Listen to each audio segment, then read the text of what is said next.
Hello everyone, welcome back to Storytime by Us with Love. Today we will be reading Disney's bedtime favorites, and this is going to be Toy Story, The Big Campout. So I hope you all enjoy.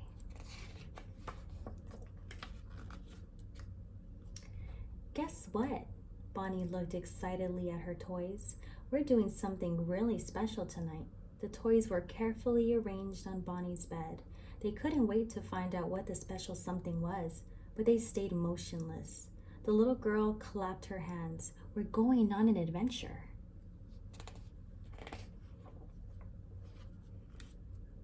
The toys were excited, but they still didn't move. And we all get to go, Bonnie said. She carefully placed Woody, Buzz Lightyear, Slinky Dog, and all her new toys in a big tote bag. Next, she collected her beloved old toys, Buttercup the Unicorn, Trixie the Triceratops, and a hedgehog called Mr. Pricklepants. A rag doll named Dolly came too. We're going to have so much fun, Bonnie told them. Bonnie ran off to find a flashlight. Once she had left, all the toys suddenly came to life. I wonder where we're going, Mr. Pricklepants said. I hope there aren't any scary animals, Rex the dinosaur whispered.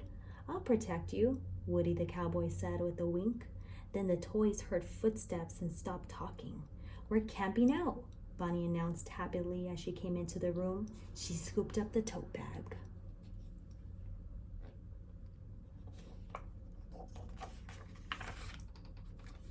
A few minutes later, Bonnie and her toys were in the backyard. Here we are, she said. Bonnie carefully unpacked the toys and began arranging them inside a tent she had set up. You sit next to Trixie, she told Rex, placing the two dinosaurs side by side. Buttercup, Woody, and Buzz, you guys will be next to my sleepy bag. Soon, everyone had their own spot. Now, let's have a picnic, Bonnie began passing out toy food and toy plates. Corn for Buttercup, pepperoni pizza for Rex, spaghetti for Bullseye.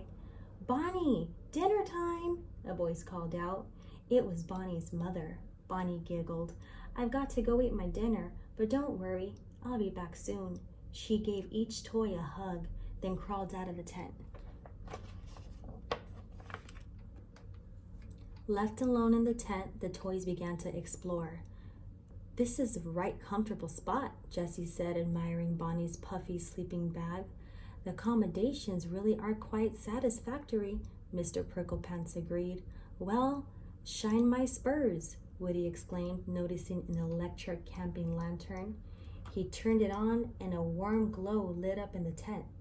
He motioned for the toys to gather in a circle. Let's have a sing-along, Woody suggested. He held his cowboy hat over his heart and began to sing Campout races. Jessie quickly joined in, and Bullseye stomped his hooves in time to the beat. The other toys began singing too.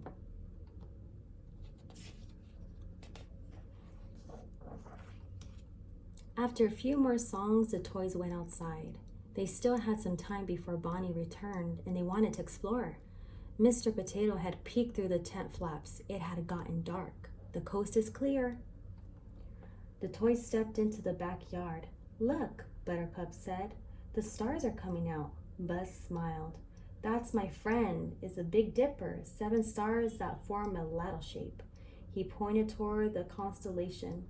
You sure know a lot about the sky, Trixie said, impressed. Buzz grinned. Comes with the Space Ranger territory. I just saw a shooting star, Mr. Potato Head shouted. I think that was a firefly, Ham said.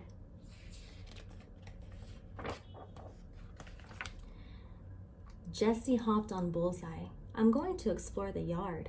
Buttercup trotted over. Follow me. I'll show you the rose bed near the sprinklers. Trixie turned to the other toys. Who wants to play freeze tag? But before anyone could answer, she tapped Rex. Tag, you're frozen. Smiling, the rest of the toys began running away as Trixie chased after them. The flower bed is out of bonds, she shouted.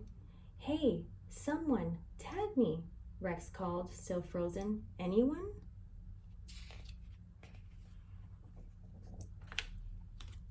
I'm wiped out, Ham said a little while later. How about a shadow puppet production? Suggested Mr. Pricklepants. Good idea, Woody said, leading the toys into the tent. Bonnie's going to be back soon.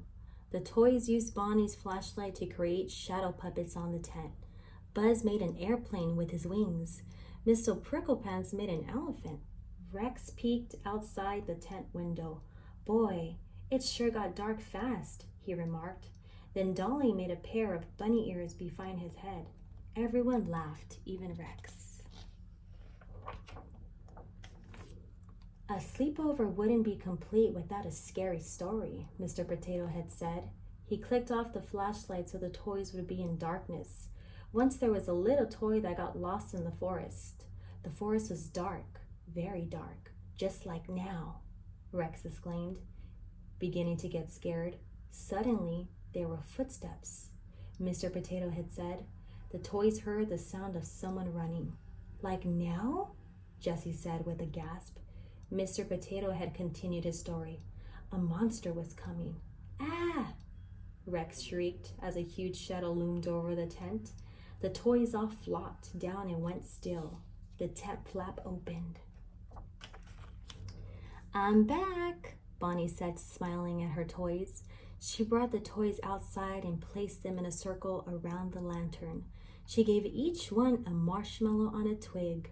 It wouldn't be a campout if we didn't toast marshmallows, she announced happily. The toys couldn't have agreed more, and Rex was especially glad that there wasn't a real monster after all.